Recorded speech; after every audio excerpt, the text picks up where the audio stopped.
뭐 몇 달에 한 번 파마를 한다든지 이런 거는 크게 문제 없다고 생각하시면 됩니다. 모발 이식 수술을 할 때는 정말로 경험이 많으시고 잘 하시는 분한테 가서 이것이 지금 하는 시기가 적절히 맞는가 여러 가지를 잘 판단을 하고 수술하는 게 중요합니다.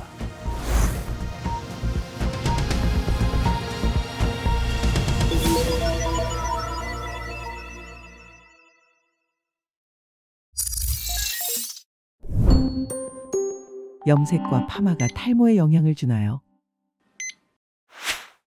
특히 이제 염색하는 분들이 머리가 상해서 하는데 일반적으로 염색 같은 경우에는 크게 문제가 없고 파마의 경우에는 파마를 몇 달에 한 번 하는 건 되게 문제가 없습니다. 물론 그게 열을 가하고 그래서 조금 모발 표면이 상할 수가 있는데 몇 달에 한 번 파마를 한다든지 또 정상적으로 한 달에 한 번 염색을 한다든지 이런 거는 크게 문제 없다고 생각하시면 됩니다. 다른 질환으로 인해 탈모가 생기기도 하나요? 그때 이제 갑상선 질환이 갑상선 저하나 항진이 있을 때 이 탈모가 갑자기 진행될 수가 있습니다. 그래서 갑자기 많이 빠져서 왔을 때 갑상선 검사를 많이 하고 그런 경우에는 갑상선 치료를 하게 되면 또 다시 회복되는 게 이제 원칙이죠. 그래서 탈모에 대한 치료를 따로 할 필요는 없죠. 그 외에도 탈모가 있는 경우가 참 많이 있습니다.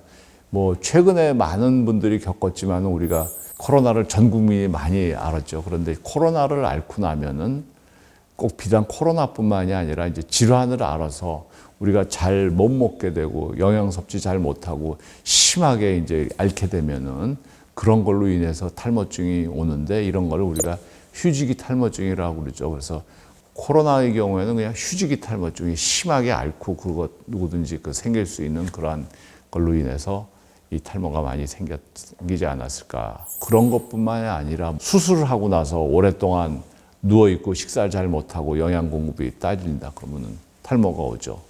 예를 들면 또 항암 환자들 항암제 맞으시면은 또 탈모가 심하게 올 수도 있고 여러 가지가 있죠. 또 이제 흔하게 우리가 볼 수 있는 것이 비만이 있는 분들 살을 갑자기 뺍니다. 그러면은 머리가 주르륵 빠지죠. 그런 분들은 이제 또 막 무서워서 내가 살을 안 빼고 다시 쪄야 되겠다는데 잘못된 생각입니다. 근데 이런 분들은 대개 치료 안 하는 경우 많습니다. 그 빠진 다음에 한 2, 3개월 지나면 대개 회복되는 경우가 많기 때문에 이건 지켜보자고 그러죠. 그러고 나서 잘 안 좋아지면 이제 다른 원인을 찾아서 치료할 수가 있죠. 그래서 체중 감소, 다이어트 했을 때 빠지는 거 이런 거는 걱정 안 하셔도 됩니다. 산후 탈모 그것도 저절로 좋아질 수 있기 때문에 걱정하실 필요가 없는 탈모라고 생각을 합니다. 그 외에도 이제 약에 따라서 어떤 질환을 치료하는데 여드름 약을 먹었더니 탈모가 있다. 물론 올 수 있습니다. 그러나 아주 잘 판단을 해야 되고 약제 중에서 그 탈모를 일으킬 수 있는 약제들이 이제 몇 가지 있는데 그런 경우에는 이제 선생님하고 잘 상담을 해서 약을 바꾸든지 하는데 그렇게 흔한 거는 아닙니다. 그렇지만 약제 때문에도 머리가 빠질 수 있기 때문에 잘 관찰을 하는 게 중요하겠죠. 모발 이식은 어떻게 진행되나요? 모발 이식이 이제 머리 뒷머리는 항상 굵고 건강한 머리카락이기 때문에 그거를 이제 떼어내서 머리카락을 하나하나 다 분리를 합니다. 그래서 머리를 하나하나 개별로 이렇게 이제 옆에 머리 없는 부분에 심기 때문에 그게 3촌모가 될 수도 있고 5촌모가 될 수도 있고 하나하나 이제 앞니마에 옮겨서 심어주는 것이 이제 흔히들 하는 모발 이식 수술입니다. 모발 이식이 불가능한 사람도 있나요? 대부분이 다 크게 문제 없이 받을 수가 있는데 좀 심한 탈모증이 있는 분들 중에는 공여부라고 그러죠. 머리를 띄워올 부위에 후두부의 머리가 건강한 머리들이 많지 않은 경우가 있습니다. 이런 분들은 모발 이식을 하더라도 그러니까 머리를 어디서 띄워올 게 별로 없기 때문에 큰 기대를 못할 경우에는 이제 수술을 할 수가 없는 거고 또 하나는 이제 모발 이식을 하면은 머리가 잘 자랐는데 머리가 꽤 심한 분들이 너무 이른 나이에 모발 이식 2번, 3번 하고 오시는 분들이 있어요. 그런 분들 보면은 문제가 뭐냐면은 띄어낼 머리가 별로 없는 겁니다. 그래서 모발 이식 수술을 할 때는 정말로 경험이 많으시고 잘 하시는 분한테 가서 이것이 지금 하는 시기가 적절히 맞는가, 앞으로 몇 년 뒤에 혹시 나빠진다면은 또 수술할 만큼 남게 그 머리가 충분한가, 여러 가지를 잘 판단을 하고 수술하는 게 중요합니다. 떼어낸 뒷머리카락은 다시 자라나요.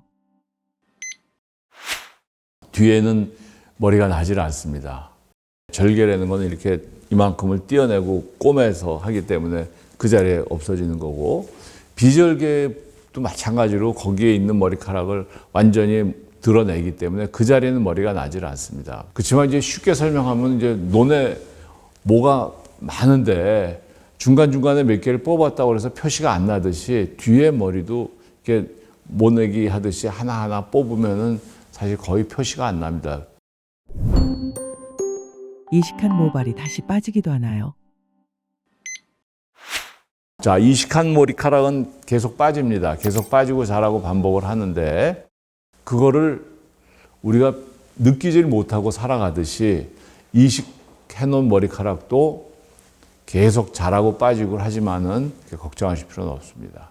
그리고 이제 또 중요한 것 중에 하나가, 모발 이식을 고려하시는 분들이 많은 분들이 나는 이거 약 먹고 치료하기 곤란하다, 그래서 이식해버리고 치료를 끝내겠다 하는데, 탈모는 계속 진행을 한다고 말씀드렸죠. 그래서 탈모는 계속 진행하는데 심어놓으면은 심어놓은 머리만 잘 자라나고 기존에 있던 머리는 계속해서 탈모로 진행하기 때문에 한 10년 지나면 똑같아지는 그런 결과를 초래할 수 있기 때문에, 모발 이식 수술을 받으신 분들은 약물 치료를 계속해서 병행을 하시는 게 제일 중요한 포인트 중에 하나입니다.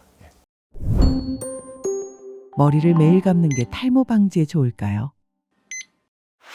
자기 편한 대로 하는 게 좋습니다. 머리를 매일 감는 거하고 이틀에 한 번 감는 거하고, 머리를 뭐 1, 2년만 또 한두 달만 살고 마는 게 아니라 뭐 10년, 20년 이제 우리가 지켜야 될 거기 때문에, 머리를 매일 감는 사람과 이틀에 한 번 감는 사람과 10년 뒤의 모습은 차이가 없다고 생각이 듭니다.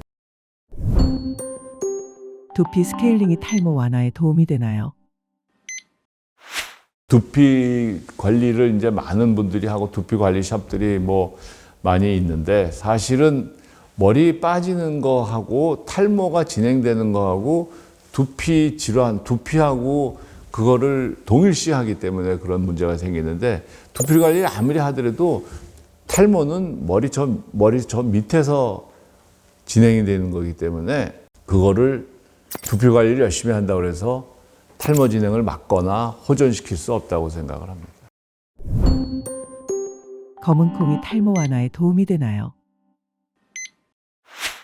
두부, 뭐 콩 그런 제품들, 또 야채 중에 일부는 디하이드로 테스토스테론인간을 그걸 넘어가는 걸 억제하는 그런 그 약재를 사용한다고 그러는데, 그 콩 이런 거에 일부 그런 성분이 들어 있습니다. 그래서 그거를 많이 먹게 되면 이게 좀 디하이드로 테스토스테론 넘어가는 거를 조금 억제하지 않을까, 그래서 아주 드라마틱한 효과를 보이지 않기 때문에, 탈모가 시작된 사람이 그런 콩이라든지 이런 제품을 많이 먹는다고 해서 탈모가 좋아지느냐, 이것도 좀 다른 문제라고 생각을 합니다.